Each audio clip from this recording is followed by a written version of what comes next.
নিরামিষ খাওয়ার পর দিন কিন্তু আমাদের বাড়িতে ননভেজ কিছু হবেই।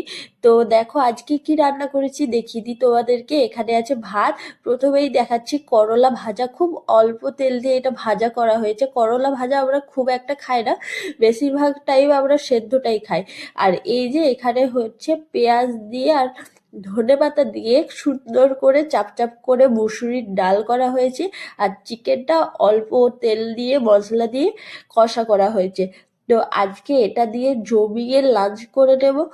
যতই নিরামিষটা খাই আমরা, কিন্তু ননভেজে যারা খায় তারা জানে যে মানে ননভেজ খাওয়া, একদিন নিরামিষ খাওয়ার পর ননভেজ খাওয়ার কি স্বাদ।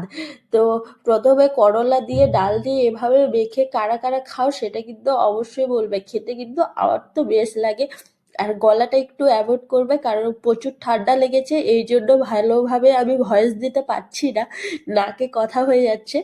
তো যাই হোক, দেখতেই পাচ্ছ এখানে চিকেনটা দিয়ে তারপর চিকেনের মশলাটা দিয়ে, আমি যেহেতু খুব অল্প মশলা খাই তো অল্প মশলা দিয়েছি আর চিকেনগুলো বেছে নিয়েছি, ঠিক আছে। এখন মাখিয়ে আমি সব মিলিয়ে কিন্তু খেয়ে নেবো।